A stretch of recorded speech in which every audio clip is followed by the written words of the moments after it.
Eşref rüyada yine nefesler tutuldu. Reytingler tavan yaparak liderliğini sürdürdü. Şok eden gelişmeler var. Eşref ve Kadir çatışmadan sağ çıkacak mı? Kadir'in bu desteği nelere yol açacak? Kadir diziye ölerek mi veda edecek? Hıdır'ın oğlu kim çıkacak? Herkesin merakla beklediği ihtiyar kim olacak? Dinçer her şeyi Nisan'a itiraf edecek mi? Herkesi şaşırtan senaryo değişikliğinde neler var? Hepsi ve daha fazlası videomuzda olacak. Öncelikle videomuza geçmeden önce Eşref Rüya'yı severek izleyenler videoyu beğensinler ki sayımızı bilelim. Hadi videoya geçelim. Öncelikle Kadir ve Eşref konusundan başlayalım. Final sahnesinde tek kelimeyle heyecan ve adrenalin had safhadaydı. Uyuşturucu baronları kafacılar bu bölümde herkese racon kesti. Eşref'i bulmak için önce Hıdır'a gittiler, sonra Kadir'e. Hıdır Eşref'in sorunu benim sorunumdur deyip uyuşturucu baronları kafacıların mekanına gitti. Bunu duyan Eşref hiç düşünmeden harekete geçti. Kadir ve Eşref aynı anda tuzağa düştüler. Yetimlere çok büyük bir oyun kurulmuştu. Kapana sıkışan Kadir ve Eşref nasıl kurtulacaklarını hesaplarken şok eden bir gelişme yaşandı. Eşref Kadir'in kendisini satacağını düşünürken Kadir, "Siz hepiniz yetimler tek" diyerek Eşref'e destek verdi. İşte son kez yetimler için sırt sırta veren Kadir ve Eşref ikilisi bu çatışmadan sağ salim çıkıyorlar. Kadir'in bu kararı Eşref'i şok etti ve ilerleyen bölümlerde ikilinin birleşme ihtimalleri ortaya çıktı. Çünkü senaryoda Kadir'in ölerek diziden ayrılması vardı. Ancak izleyicinin Kadir karakterini sevmesi ve ısrarla izlemek istemesi oyuncumuzu kilit oyuncu haline getirdi. Böylelikle Kadir'in ölüm senaryosu ertelendi. Yani oyuncumuz diziye devam ediyor. Peki bundan sonra neler yaşanacak? Eşref mekanları yavaş yavaş aldı ve mekanın sahibi oldu. Kadir Eşref'i sevse de içten içte kıskanan bir karakter ve yine acı tatlı Eşref ile uğraşmaya devam edecek. Kafacıların defteri dürülünce yetimler için mücadele ikili arasında devam edecek. Bol aksiyon ve gerilimli sahneler bizleri bekliyor. Gelelim Hıdır'ın oğlu konusuna. Hıdır'ın sağ kolu Necla gizlice Eşref'in saç telini DNA testine gönderdi. Çıkacak sonuç Hıdır'ı şoka uğratacak. Çünkü Hıdır'ın oğlu Eşref değil Kadir çıkacak. İşte bu sonuç dizideki tüm dengeleri değiştirecek. Hıdır Kadir'e zarar gelmemesi için bir süre mücadele edecek. Eşref'in yetimlerin başına geçmesini istiyor. Eşref'e de hiçbir şekilde zarar vermeyecek. Tüm olaylar Kadir'in Yakup babayı öldürmesinin ortaya çıkmasıyla patlayacak. İşte en büyük dostunun oğlu Kadir tarafından öldürüldüğünü öğrendiği an Hıdır için bütün planlar değişecek. Yakup babayı Kadir'in öldürdüğünü öğrenen ilk kişi Eşref olacaktır. Bu olayı bilen Kenan ve Çiğdem var. Çiğdem Eşref'e desteklerini sürdürecek ve bu sırrı mutlaka söyleyecektir. İşte bunu öğrenen Eşref raconlara başlayacaktır. Kadir dışındaki tüm düşmanlar artık Eşref için kolay lokma. Herkesin merakla beklediği o gizemli ihtiyar ilerleyen bölümlerde diziye dahil oluyor. Kadir'e bile selam yollayan bu ihtiyarın çok büyük planları var.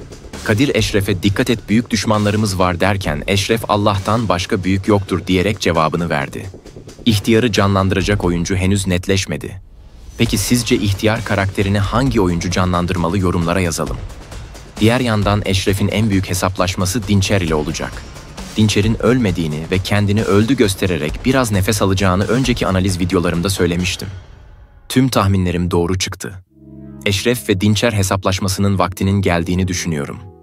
Nisan Dinçer'e hesap sorarken Dinçer yine kıvırarak olayı geçiştirecek. Ancak Nisan için bu fotoğraf çok büyük bir ipucu. Bunu şimdilik Eşref'e söylemeyecektir. Zamanı geldiğinde büyük bombayı patlatacaktır. Çünkü Dinçer için vakit daraldı. Nisan ve Eşref artık birlikte hareket edecek ve olayları yavaş yavaş çözüme kavuşturacaklar. Dış ses Eşref ve Nisan'dan bahsederken rüya olayının açığa çıkması için çok az bir zaman kaldığını söylemişti. İşte Eşref'i şoka uğratacak bu büyük sır için geri sayım başladı. Faruk ve Ayten için de yeni bir dönem başlıyor. Ayten'in kocası Kadir'in yeni adamı olan Harun. Ayten bu Harun yüzünden çok zor zamanlar geçiriyor ve Faruk bunu öğrendiği zaman ortalık fazlasıyla karışacak. Tek başına bu işi halletmeye çalışacak olan Faruk kimseye haber vermeyip büyük bir kaosun ortasında kendini bulacak. Harun'un sonunu getirerek Ayten'i kurtaracak. Irmak ve Müslüm arasında yakınlaşmalar yavaş yavaş başlıyor. Önceki videomda da söylemiştim, Gürdal bu olayı tepkiyle karşılayacak. Ekipte sorunlar bitmezken bir de böyle bir şeyin olması, Eşref'in canını sıksa da Gürdal Eşref tarafından yatıştırılacak ve olay tatlıya bağlanacak. Eşref rüyada Aras Bulut İynemli'nin geleceği dedikoduları yayıldı.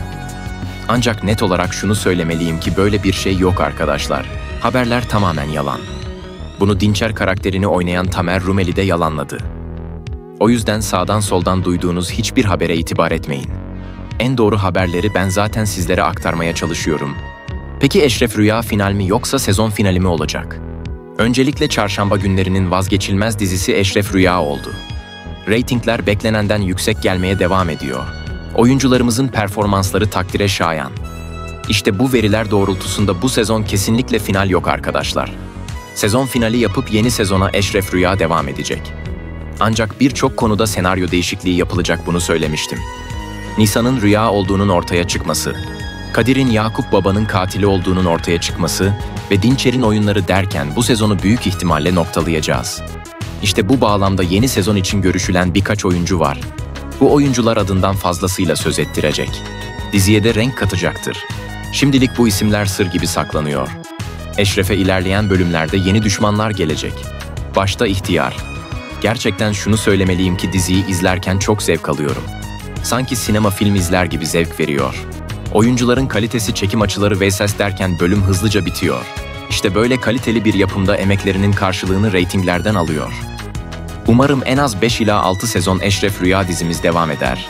Çünkü etrafımda kime sorarsam sorayım izlemeyen yok. Çok seviyorlar ve ilgiyle takip ediyorlar. Nisan ve Eşref ile ilgili de yeni gelişmeler olacak. Nisan'ın rüya olduğunu Eşref öğrenince ortalık yine karışacak. Özellikle Dinçer ve Çiğdem'in bu sırrı biliyor olması yine tüm dengeleri değiştirecek. Sezon finalinde çok yüksek ihtimal Dinçer'e veda ediyoruz. Dinçer karakteri aslında diziye çok yakıştı ancak pek sevilmedi. Sanki izlerken bu karakterde üstü doldurulamayan boşluklar var gibi hissediyorum. O yüzden diziden çıkmış olması bizler için sevindirici bir haber. Kadir karakterine bakacak olursak kim ne derse desin ben Kadir karakterini çok sevdim. Etrafımda herkes nefret ediyor ve diziden çıkmasını istiyor.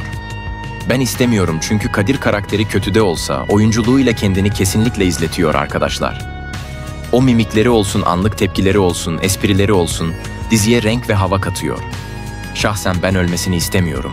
Hatta belki biraz abartı olacak ama Eşref'le dost olup sırt sırta verip birlikte mücadele etmelerini çok istiyorum. Ama bunu hançerleyen olay maalesef Yakup Baba'nın ölümü oluyor. Bakalım yeni bölümde neler olacak? Sizler de Eşref Rüya ile ilgili gelişmelerden haberdar olmak için abone olmayı unutmayın. Yeni videoda görüşmek üzere.